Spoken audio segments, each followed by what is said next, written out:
आप सभी को प्रणाम। सामूहिक स्वाध्याय का समय हो गया है। सभी शांतचित होकर बैठें, दोनों हाथ गोदी में, नेत्र बंद। गायत्री महामंत्र साथ साथ साथ स्वर दोहराएं। ओम भूर्भुवः स्वाहा तत्सवितुर्वरेण्यं भर्गो देवस्य धीमहि धियो यो नः प्रचोदयात्। हमारा युग निर्माण सत्संकल्प। हम ईश्वर को सर्वव्यापी न्यायकारी मानकर उसके अनुशासन को अपने जीवन में उतारेंगे। शरीर को भगवान का मंदिर समझकर आत्मसंयम और निमित्ता द्वारा आरोग्य की रक्षा करेंगे। मन को कुविचारों और दुर्भावनाओं से बचाए रखने के लिए स्वाध्याय एवं सत्संग की व्यवस्था रखे रहेंगे। परम पूज्य गुरुदेव और वंदनीय माता जी के सूक्ष्म उपस्थिति में आज का स्वाध्याय।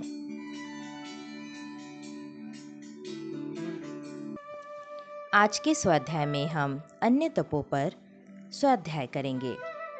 छठवां तप है प्रदातव्य तप। अपने पास जो शक्ति हो उसमें से कम मात्रा में अपने लिए रखकर दूसरों को अधिक मात्रा में दान देना है। धनी आदमी दान करते हैं, जो धनी नहीं है वे अपने समय, बुद्धि, ज्ञान, चातुर्य, सहयोग आदि को उधार दान देकर दूसरों को लाभ पहुंचाते हैं। शरीर का, मन का दान भी धन दान की तरह ही अत्यधिक महत्वपूर्ण है। अनीति उपार्जित धन का सबसे अच्छा प्रायश्चित यही है कि उसको सत्कार्य के लिए दान कर दिया जाए। समय का कुछ न कुछ भाग लोक सेवा के लिए लगाना आवश्यक है। दान देते समय पात्र और कार्य का ध्यान करना आवश्यक है। कुपात्र को दिया हुआ अनुपयुक्त कर्म के लिए दिया हुआ दान व्यर्थ है। मनुष्यतर प्राणी भी दान के अधिकारी हैं। गौ, चींटी, चिड़िया, कुत्ते आदि उपकारी जीव जंतुओं को भी अन्न जल का दान देने के लिए प्रयत्नशील रहना चाहिए। स्वयं कष्ट सहकर, अभावग्रस्त रहकर भी दूसरों की उचित सहायता करना, उन्हें उन्नतिशील, सात्विक, सद्गुणी बनाने में सहायता करना, सुविधा देना दान का वास्तविक उद्देश्य है। दान प्रशंसा में धर्म शास्त्रों का पन्ना पन्ना भरा हुआ है। उसके पुण्य के संबंध में अधिक क्या कहा जाए। वेदों ने कहा है, 100 हाथों से कमाएं और हजारों हाथों से दान करें। अगला तप है निष्कासन तप। अपनी बुराइयों और पापों को गुप्त रखने से मन भारी रहता है। पेट में मल भरा रहे तो उससे नाना प्रकार के रोग उत्पन्न होते हैं। वैसे ही अपने पापों को छुपा कर रखा जाए तो यह गुप्ततः रखे हुए मल की तरह गंदगी और सड़न पैदा करने वाले समस्त मानसिक क्षेत्र को दूषित कर देती है। इसलिए कुछ ऐसे मित्र चुनने चाहिए जो काफ़ी गंभीर और विश्वस्त हो। उनसे अपनी पाप कथाएं कह देनी चाहिए। अपनी कठिनाइयाँ, दुख गाथाएं, इच्छाएं, अनुभूतियाँ भी इसी प्रकार किन्हीं ऐसे लोगों से कहते रहना चाहिए जो उतने उदार हों कि उन्हें सुनकर घृणा ना करें और कभी विरोधी हो जाने पर उन्हें दूसरों पर प्रकट करके हानि न पहुंचाएं।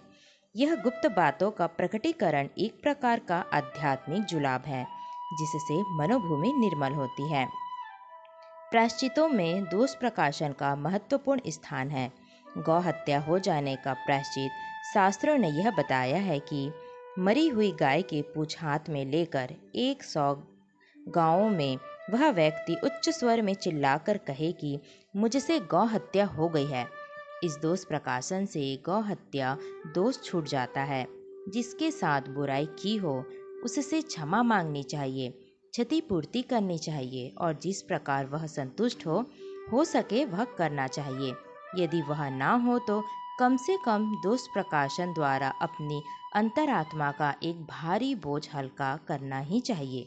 इस प्रकार के दोष प्रकाशन के लिए इस पुस्तक के लेखक को एक विश्वसनीय मित्र समझकर पत्र द्वारा अपने दोषों को लिखकर उनके प्रायश्चित तथा सुधार की सलाह प्रसन्नतापूर्वक की जा सकती है।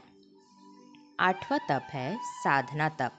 गायत्री का 24,000 जप 9 दिन में पूरा करना, 1.25 लाख जप 40 दिन में पूरा करना, गायत्री यज्ञ, गायत्री की योग साधनाएं, पुरुष चरण पूजन, स्तोत्र पाठ आदि साधनाओं से पाप घटता है और पुण्य बढ़ता है। कम पढ़े लोग गायत्री चालीसा का पाठ नित्य करके अपनी गायत्री भक्ति को बढ़ा सकते हैं और इस महामंत्र से बढ़ी हुई शक्ति के द्वारा तपोबल के अधिकारी बन सकते हैं। 9वां है ब्रह्मचर्य तप। विरय रक्षा, मैथुन से बचना, काम विकार पर काबू रखना ब्रह्मचर्य व्रत है।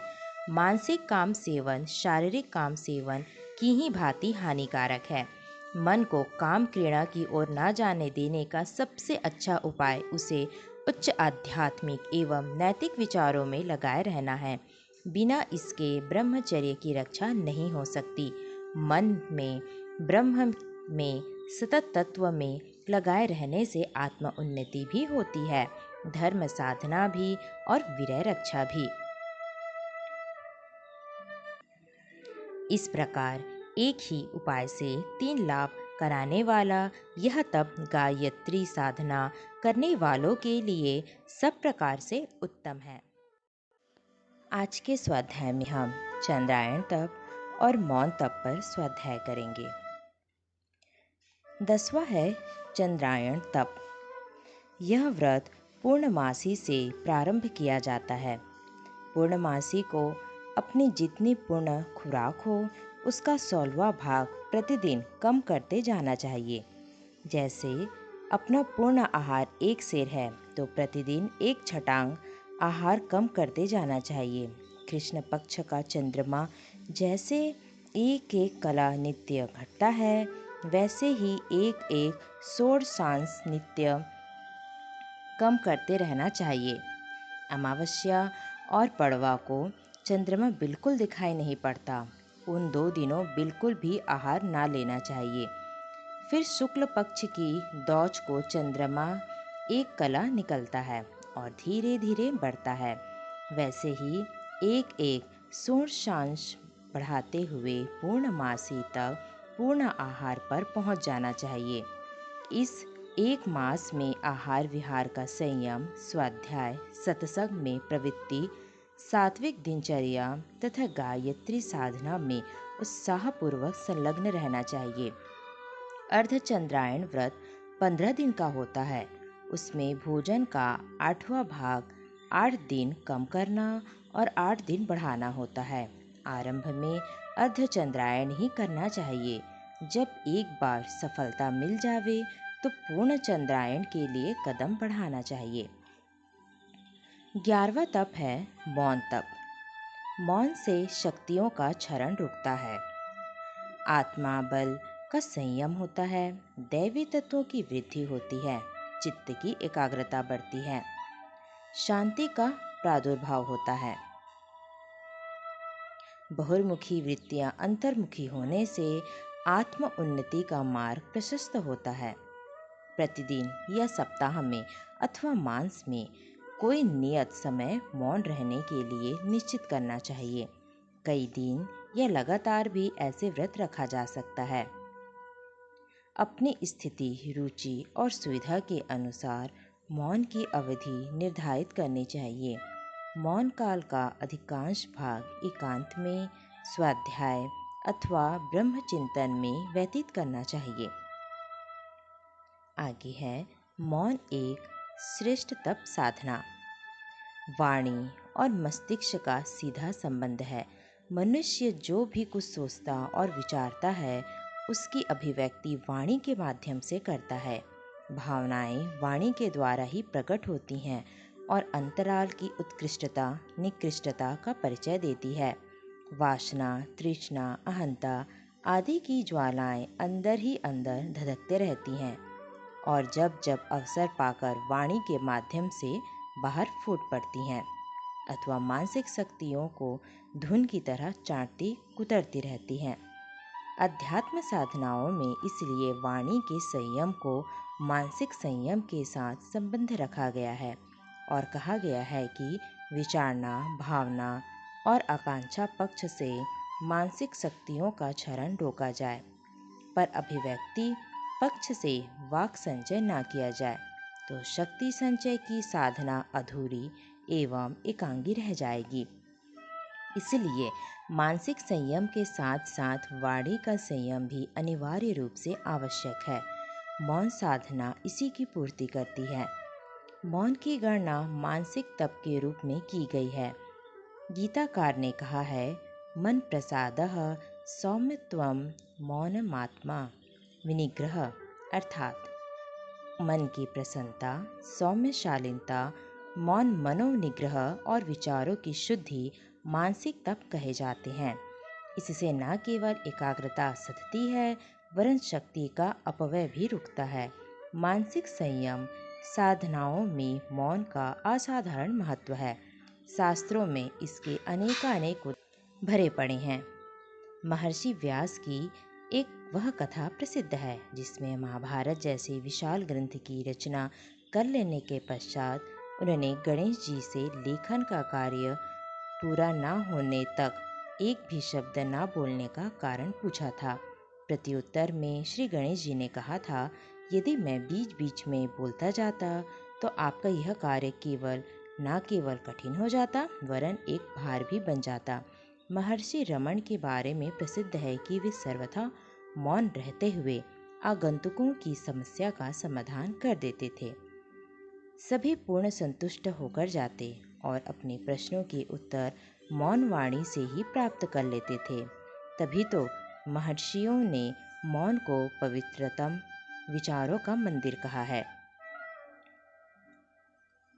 शरीर क्रिया विज्ञानियों का कहना है कि शरीर के जिन कार्यों में सर्वाधिक शक्ति खर्च होती है वह वाणी ही है।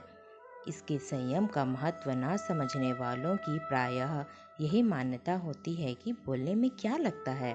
उन्हें यह ज्ञात नहीं कि बोलने में कितनी अधिक मानसिक शक्ति खर्च होती है। 1 घंटे लगातार बोलने पर व्यक्ति इतना थक जाता है मानो 4 घंटे तक शारीरिक श्रम किया हो। कारण, वाय तंत्र का सीधा संबंध मस्तिष्क से है। अनायास कार्य तो हाथ पैर से किए जा सकते हैं और उन्हें करते समय ध्यान कहीं और भी रखा जा सकता है, पर बोलते समय सारा ध्यान बोलने पर ही रखना पड़ता है, अन्यथा मुख से उच्च चरित्र शब्द बकवास मात्र रह जाते हैं। अधिक बकवास मानसिक शक्तियों को नष्ट करती है वरन उससे आध्यात्मिक दृष्टि से भी हानियां होती हैं।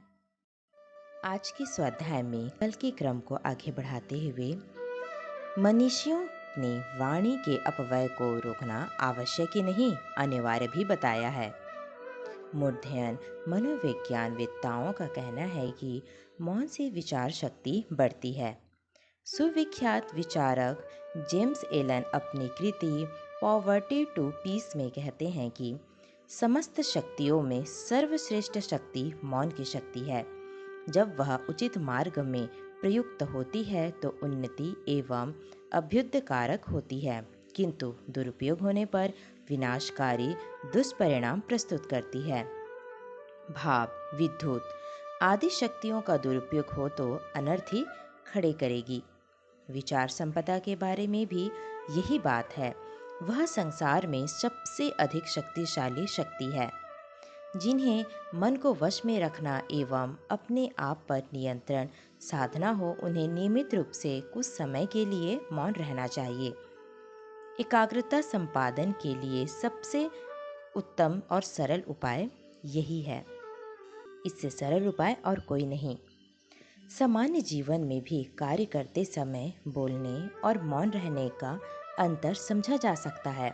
जो व्यक्ति मौन रहते हैं उनकी बुद्धि अपेक्षाकृत अधिक स्थिर तथा संतुलित रहती है। संतुलित विचारों वाला हानि लाभ, हित अनहित के प्रसंगों पर बड़े धैर्यपूर्वक सोच समझ सकता है। संकट या आपत्ति के समय मौन द्वारा प्रखर की हुई विचार शक्ति बड़ी ही सहायक सिद्ध होती है। कभी भी देखा जा सकता है कि जब मनुष्य किसी गहन प्रसंग पर सोचना चाहता है, तब वह एकांत की तलाश करता है। ना तो वह उस समय बोलता है और ना किसी से बात करता है। बोलना और विचार करना दोनों क्रियाएं एक साथ नहीं हो सकती। विचारक जितने गहरे मौन में उतरता जाता है, समस्याओं का सार्थक हल खोज लाता है। महात्मा गांधी को जब किसी विकट समस्या पर विचार करना होता था, तब वे कई दिनों तक मौन व्रत धारण किया करते थे। सप्ताह में एक दिन तो वे मौन रखते ही थे। उनका कहना था कि मौन से आत्मिक बल बढ़ता है। आत्मिक बल बढ़ाने वाले मौन के साथ और भी बातें जुड़ी हुई हैं। मौन को उन्होंने सर्वोत्तम भाषण बताया है और कहा है कि अगर बोलना ही पड़े तो कम बोलना चाहिए। यदि एक शब्द से चल जाए तो दूसरा मुंह से नहीं निकालना चाहिए। क्राइस्ट इन साइलेंस नामक कृति में C.F. एड्रज कहते हैं कि महान व्यक्ति वही होते हैं जो यह जान लेते हैं कि आध्यात्मिक शक्ति भौतिक शक्ति से अधिक बलवान है। आत्मशक्ति को जागृत करने का सबसे अच्छा और सरल उपाय उन्होंने कुछ समय के लिए मौन होकर ईश्वर प्रार्थना को बताया है। उनके अनुसार मौन की गुप्त शक्ति असीम है। वाणी का संयम तो इससे ही होता ही है। मानसिक शक्ति का अनावश्यक क्षरण भी रुकता है और एकाग्रता बढ़ती है। उच्च स्तरीय विचार प्रवाह शांत स्थिर मनः स्थिति में ही उठते और अभ्युदय का प्रगति का आधार खड़ा करते हैं। मौन की महिमा का गान करते हुए इमर्सन कहते हैं, आओ हम चुप रहें ताकि फरिश्तों के वार्तालाप सुन सकें। वस्तुतः मौन हृदय की भाषा है। मुंह से एक शब्द कहे बिना भी अपनी भाव संवेदना व्यक्त की जा सकती है और जितना असर वाणी का होता है उसमें कहीं अधिक प्रभाव वह उत्पन्न कर सकता है। सुप्रसिद्ध मनीषी एडवर्ड इवरेट हेल अपनी रचना में एक छोटी बालिका के संबंध में लिखते हैं कि वह पशु पक्षियों और वन्य जीवों के साथ खेला करती थी और बीच बीच में पास के बने मंदिर में प्रार्थना करने के लिए दौड़ जाया करती थी। प्रार्थना करने के पश्चात बिल्कुल शांत होकर चुपचाप कुछ देर के लिए वहीं बैठे रहती। पूछने पर कारण बताते हुए कहती है कि मैं देर तक चुपचाप इसलिए बैठे रहती हूँ ताकि यह सुन सकूं कि ईश्वर मुझसे कुछ कहना तो नहीं चाहता। शांत और एकाग्र मन से ही उससे वार्तालाप संभव है। मौन रहकर ही अपने अंतराल में उतरने वाले ईश्वर के दिव्य संदेशों प्रेरणाओं को सुना और समझा जा सकता है। मौन के अभ्यास में न केवल अनावश्यक बोलने की प्रकृति पर अंकुश रखने की क्षमता आ जाती है, वरन विकसित होने पर वाणी के संतुलन के अनेक प्रयोग की स्थिति भी पैदा हो जाती है। अंतः मनः संयम के साधक को मौन साधना का कुछ न कुछ क्रम बनाकर रखना ही चाहिए। मौन का अर्थ यह नहीं है कि मुंह से कुछ ना बोलते हुए हाथ चलाने या लिखकर बातें करने का क्रम अपनाया जाए। उससे मौन साधना के सत्परिणाम प्राप्त नहीं होते।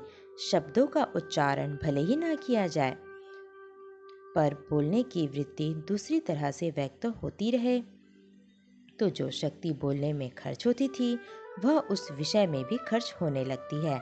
ऐसी प्रवृत्तियों पर अंकुश लगाकर किया गया मौन ही असाधारण प्रतिफल प्रदान करता है। मौन एक श्रेष्ठ तप साधना। स्वाध्याय के आगे क्रम में मौन का अर्थ आंतरिक है। बाह्य क्रियाओं का अपने ऊपर प्रभाव न होने देना, स्वयं को उनसे निरपेक्ष रखने का नाम मौन है।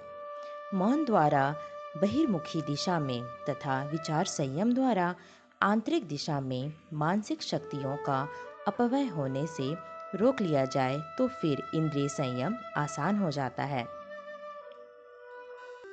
वाचालता पर अंकुश लगाने के लिए मौन साधना का अभ्यास उपयुक्त माना गया है। थोड़ा समय, थोड़ा अभ्यास, थोड़ा लाभ दे सकता है, यह सच है। जितना गुड़ डाला जाए उतना ही मीठा होता है, जितना दाम खर्चा जाए उतना ही सामान मिलता है। जितना बीज बोया जाए उसी अनुपात से फसल काटने और उतना ही कोठा भरने का अभ्यास और अवसर मिलता है। मौन मात्र 2 घंटे रोज साधा जाए या सप्ताह में मात्र 2 घंटे का क्रम रखा जाए तो उतना प्रयास भी निरर्थक नहीं जाता। वाणी का असंयम रुकने से जीवनी शक्ति के अपव्यय से होने वाली क्षति में कमी आती है। बचत से संपन्नता बढ़ती है और आड़े समय में काम आती है। मौन साधना की यथाकिंचित प्रयास भी हर किसी के लिए लाभदायक सिद्ध होता है। उससे जीवनी शक्ति का भंडार बढ़ता चला जाता है, भले ही वह सीमित प्रयास के कारण स्वल्प मात्रा में ही उपलब्धि क्यों ना हो। जिन्हें अवसर और आवश्यकता है उन्हें मौन की अवधि भी बढ़ानी चाहिए और उसमें गंभीरता भी लानी चाहिए। इस आधार पर मौन मात्र संयम ही नहीं रखता, वरन तपश्चर्या स्तर तक जा पहुंचता है और साधना से सिद्धि के सिद्धांत को प्रत्यक्ष चरितार्थ कर दिखाता है। सामान्यतः मौन व्रत लेने और कुछ घंटे जीभ को विराम देते हैं, पर उनकी कल्पनाएं इच्छाएं उछलती ही रहती हैं। इसे उनकी भावभंगिमा को देखकर सहज ही जाना जा सकता है कि मन की चंचलता शरीरगत चेष्टाओं से परिलक्षित होती है। अपना अभिप्राय संकेतों के माध्यम से प्रकट करते हुए उन्हें देखा जा सकता है। आंखें चारों ओर घूमती हैं, जिस तिस वस्तु को देखने में अभिरुचि का होना स्पष्ट हो जाता है। संग का समाधान चलता रहता है। पूछने बताने का काम जीभ से तो नहीं होता, पर कागज कलम, स्लेट, पेंसिल के माध्यम से वार्तालाप प्रायः वैसा ही चलता रहता है जैसे कि बिना मौन वाले अपना कथन श्रवण चालू रखते हैं। मात्र जिह्वा को विराम मिलना भी किसी हद तक अच्छा तो है, पर उतने भर से वह लाभ नहीं मिलता जो मौन से तपश्चर्या के रूप में साधने पर हस्तगत होता है। इस अनुबंध में कल्पनाओं, कामनाओं, इच्छाओं और चेष्टाओं पर भी अंकुश लगाना पड़ता है। यह ना किया जाए तो मात्र जिह्वा को विराम देकर उसे थकने से बचाने का उपाय किया जाए। मन की चंचलता, इच्छा, कामना, चेष्टा यथावत बनी रहे तो वह मौन नहीं सतता, उसे तपश्चर्या कहते हैं। और उसके सहारे दिव्य वाणियाँ उभरती और अपने अपने चमत्कार दिखाती है। जिह्वा के उच्चारित होने वाली वाणी को वैखरी कहते हैं। इसमें मुंह बोलता है और कान सुनते हैं। मस्तिष्क का उसका निष्क्रिय निकलता है और यह उसका परिणाम निष्कर्ष निकालता है। इसके उपरांत 3 वाणियाँ और भी है, मध्यमा, परा और पश्यन्ती। मध्यमा में मन बोलता है। उसका परिचय चेहरे की भावभंगिमा से अंग संचालन पर आधारित संकेतों से समझा जा सकता है। परा अंतःकरण से भाव संवेदनाओं के रूप में प्रकट होती है। उसे प्रसन्नता, खिन्नता, उदासी के रूप में क्रियान्वित होते हुए देखा जाता है। इसका प्रभाव एक व्यक्ति से उठकर दूसरे में प्रवेश करता है।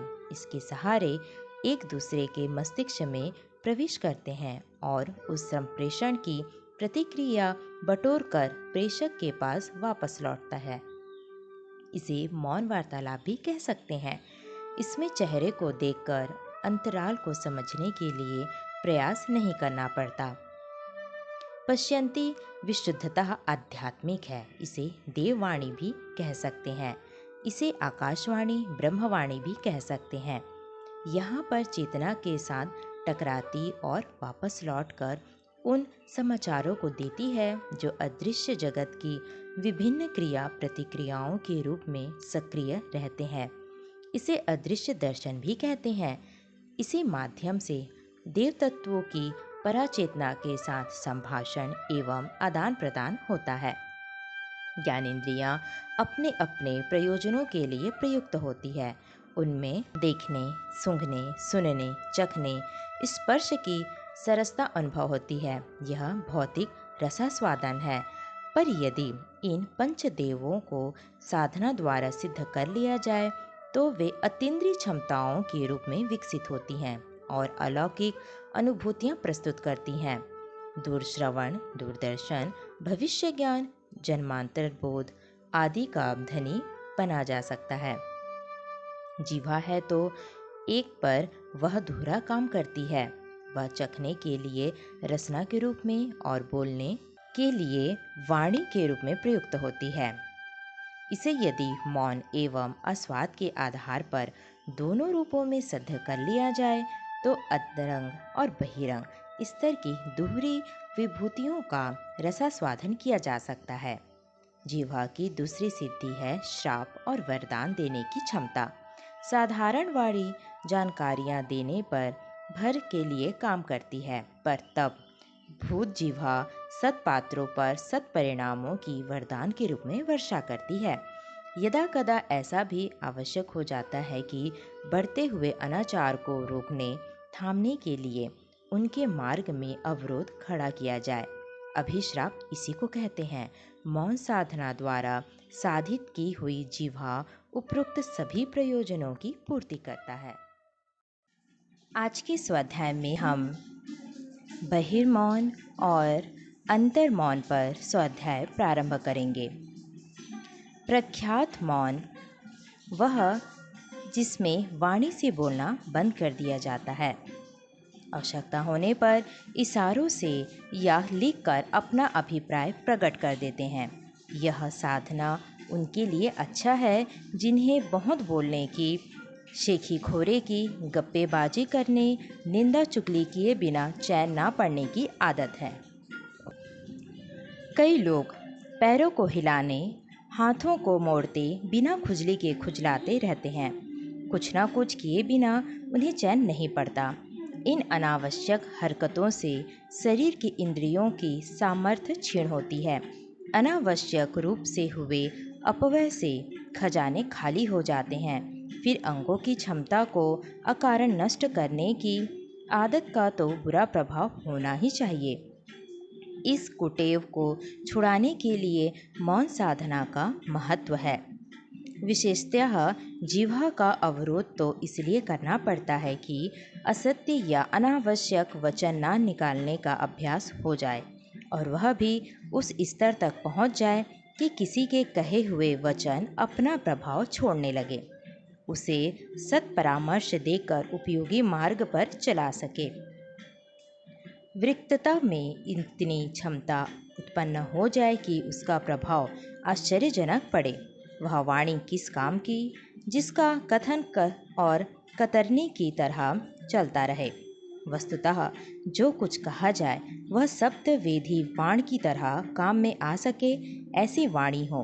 विश्राम पाने के उपरांत कई शक्ति उपार्जित होने की बात सर्वविदित है। थकान दूर करने, हृदयाघात, रक्तचाप आदि में डॉक्टर अधिक समय विश्राम करने की बात कहते हैं।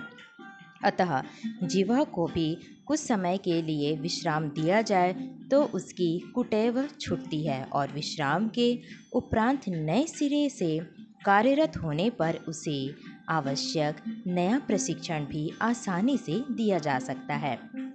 पूजा, प्रार्थना, मंत्रोच्चारण, जप आदि जिह्वा के सहारे ही बन पड़ते हैं। यदि जिह्वा पवित्र ना हो तो उससे मंत्र शक्ति उत्पन्न नहीं होती, ना उसकी पुकार देवलोक तक पहुंचती है।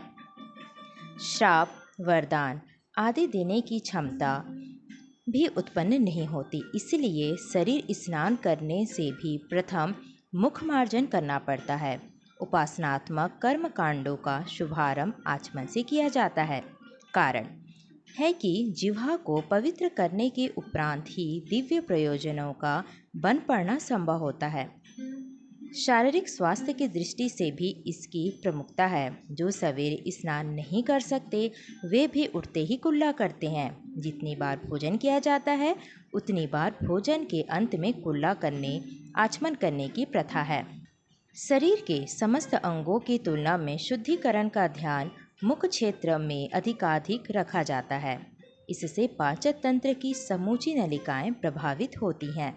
कितने ही व्यक्ति सवेरे उठकर एक गिलास पानी पीते हैं। इससे जिह्वा सहित पाचन तंत्र की शुद्धि होती है और उष्णता उत्तेजना दूर होकर शांति का वातावरण बनता है।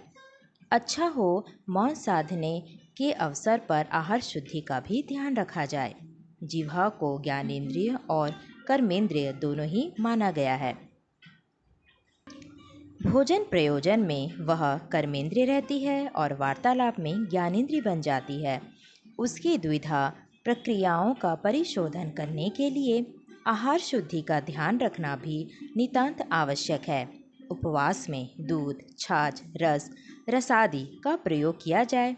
इतना ना बन पड़े तो शाकाहार, फलाहार या अवलंबन किया जा सकता है। अन्यथा अस्वाद व्रत तो निभाना ही चाहिए। शक्कर और नमक मसाले छोड़ देने भर से अस्वाद व्रत निभ जाता है। जिह्वा शुद्धि के लिए पानी में नींबू डालकर इसके कुल्ले प्रातः और मध्याह्न सायंकाल तो करना ही चाहिए। यह बहिर्मौन की विधा हुई। इसके अतिरिक्त अंतर्मौन अध्यात्म प्रयोजनों के लिए आवश्यक है। बहिर्मौन केवल बाह्य जीवन को प्रभावित करता है, इसलिए उसे अपूर्ण माना गया है। अंतर्जीवन और बहिर्जीवन दोनों पक्षों को मिलाकर एक पूर्ण जीवन बनता है। दोनों को मिला देने की यही समग्रता आती है। आज के स्वाध्याय में पिछले क्रम को आगे बढ़ाते हुए जिस प्रकार बहिर्जीवन में हाथ, पैर, इंद्रियां और धड़ संस्थान के भीतरी अवयव काम करते हैं, उसी प्रकार अंतरंग जीवन में विचार संस्थान की घुड़दौड़ चलती रहती है। कल्पना, विचारना, इच्छा आदि के चित्र विचित्र उफान उठते रहते हैं। कामनाएं और कल्पनाएं दोनों ही परस्पर प्रतिस्पर्धा ठाने रहती है। इस धमा चौकड़ी में ना चित्त स्थिर हो पाता है और ना ध्यान धारणा का क्रम बनता है। उच्च विचारों को प्रवेश करने की भी उसमें गुंजाइश नहीं रहती। ना अध्यवसाय के लिए क्रम बनता है और ना निधि ध्यान के लिए। ऐसी दशा में भगवत भक्ति का सुयोग बने ही कैसे? बाह्यरंध्र और सहस्त्रास्त्र कमल का जागरण भी इसी स्थिति में संभव नहीं है और ना कुंडलिनी जागरण, षट चक्र वेधन, पंचकोशों का उत्थान जैसी महत्ती साधना के लिए मार्ग ही बनता है। मेले ठेले के और घिचपिच में रास्ता चलना तक दूरभर हो जाता है। एक दूसरे को ढकेलते हुए ही आगे बढ़ते हैं। उस माहौल में कहीं शांत चित्त बैठना जैसा कृत्य तो बन ही नहीं पाता। इसलिए यह भी आवश्यक है कि अंतर्मौन का अभ्यास किया जाए। जिस प्रकार जीभ से हर समय बोलते और खाते रहने से वह चंचल, लौलुक, अस्त व्यस्त होती है, उसी प्रकार मनः क्षेत्र में अनेक प्रकार की विचारणाएं उठते रहने पर भी यही होता है। अध्यात्म क्षेत्र की समस्त धाराएं विलीन करके एक केंद्र पर ध्यान एकत्रित करना पड़ता है। इस स्थिति को निर्विचार कहते हैं। कहा जाता है कि मस्तिष्क को निर्विचार करना चाहिए, तब अंतर्मौन बनता है। पर यह कहने में जितना सरल है उतना करने में नहीं। यह समाधि अवस्था है जिसमें कोई भी विचार मन में नहीं रहता। तब भी हृदयस्थ आत्मज्योति में अथवा ब्रह्मांड मध्य ब्रह्मरंध्र के लिए करना पड़ता है। अन्यथा खुली छूट रहने पर तो वह एक स्थान पर टिकेगा ही नहीं। यदि रामायण पढ़ी जाए तो उसका कथानक कहीं से भी कहीं और कभी कहीं से याद आता ही रहेगा। उस समय की परिस्थिति अथवा कथोपकथन मस्तिष्क में घूमता रहेगा। यही बात स्त्रोत पाठ आदि के संबंध में भी है। इसमें इष्ट देव की जैसे प्रकृति आकृति बन जाती है, वह भी मस्तिष्क में घूमते रहेगी। विचार चाहे देवताओं के हों या अवतारों के हों, इतिहास के हों या अपना सुझाव विचार मन में आते ही रहेंगे। तब विचारहीन स्थिति बन नहीं पड़ेगी और अंतर मौन सधेगा ही नहीं। इसलिए अपने आप को महाप्रलय की स्थिति में शिव तांडव करते हुए अथवा आकाश में सूर्यव्रत एकाकी चमकते रहने का ध्यान करना चाहिए। और साथ ही यह भी धारणा करनी चाहिए कि महाप्रलय की स्थिति में संसार में कहीं कोई प्राणी या पदार्थ नहीं है। सर्वत्र महाशून्य की निस्तंभता छाई हुई है। जब कोई पदार्थ कहीं है ही नहीं, यह मान्यता बनी, तो फिर मन को आश्रय लेने का कोई क्षेत्र सीमित नहीं रह जाता। तब वह एकांकी स्थिति में अपने आप में ही लय जाता है। तब सूर्य का प्रकाश, शिव तांडव इसके लिए उपयुक्त आधार बनते हैं। यह बात आत्मज्योति से ब्रह्मरंध्र में अपने आप को लय करने से भी बनती है, पर अपनी काया का विस्मरण करना पड़ता है। साथ ही शरीर और मस्तिष्क के कलेवर को विस्मरण कर देना चाहिए। यदि काया का स्मरण बना रहे तो मन को उस अवयवों के बिखरने की आशंका रहेगी। इस प्रकार वाणी का संयम करने के लिए हर साधक को बाह्य और अंतर्मौन की तप साधना कुछ घंटे की नित्य प्रति करनी चाहिए। आत्मबल संवर्धन की यही सर्वश्रेष्ठ साधना है। आज के स्वाध्याय में हम अंतिम तप अर्जन तप पर स्वाध्याय करेंगे। 12वां है अर्जन तप। विद्या अध्ययन, शिल्प शिक्षा, देशाटन, मल्ल विधा, संगीत आदि किसी भी प्रकार की उत्पादक उपयोगी शिक्षा प्राप्त करके अपनी शक्ति, योग्यता, क्षमता, क्रियाशीलता, उपयोगिता बढ़ाना अर्जन तप है। विद्यार्थी को कष्ट उठाना पड़ता है, जिस प्रकार मन मारना पड़ता है और सुविधाएं छोड़कर कठिनाई से भरा कार्यक्रम अपनाना पड़ता है। वह तप का लक्षण है। केवल बचपन में ही नहीं, वृद्धा अवस्था और मृत्यु पर्यंत किसी न किसी रूप में सदैव अर्जन तप करते रहने का प्रयत्न रहना चाहिए। साल में थोड़ा सा समय तो अवश्य ही इस तप में लगाना चाहिए, जिससे अपनी तपस्याएं बढ़ती चलें और उनके द्वारा अधिक लोक सेवा करना संभव हो सके। सूर्य की 12 राशियां होती हैं। गायत्री के यह 12 तप हैं। इनमें से जो तप जब और जिस प्रकार संभव हो अपनी स्थिति, रुचि, सुविधा के अनुसार अपनाते रहना चाहिए। ऐसा भी हो सकता है कि वर्ष के 12 महीने में एक एक महीना एक एक तप करके एक वर्ष पूरा तप वर्ष बिताया जाए। 7वें निष्कासन तप में 1-2 बार विश्वस्त मित्रों के सामने प्रकटीकरण हो सकता है। नित्य तो अपनी डायरी में 1 मास तक अपनी बुराइयां लिखते रहना चाहिए और उन्हें पथ प्रदर्शक को दिखाना चाहिए। यह क्रम अधिक दिन लागू रखा जाए तो और भी उत्तम है। महात्मा गांधी साबरमती आश्रम में अपने आश्रम वासियों की डायरी बड़े गौर से जांचा करते थे। अन्य तपों में प्रत्येक को प्रयोग करने के लिए अनेकों रीतियां हो सकती हैं। उन्हें थोड़ी थोड़ी अवधि के लिए निर्धारित करके अपना अभ्यास और साहस बढ़ाना चाहिए। आरंभ में थोड़ा और सरल तप अपनाने से पीछे दीर्घकाल तक और कठिन कष्ट साध्य साधन करना भी सुलभ हो जाता है। आज का स्वाध्याय यहीं तक। कल के स्वाध्याय से हम प्राणमय कोश का अनावरण पर स्वाध्याय प्रारंभ करेंगे। आप सबको प्रणाम। धन्यवाद।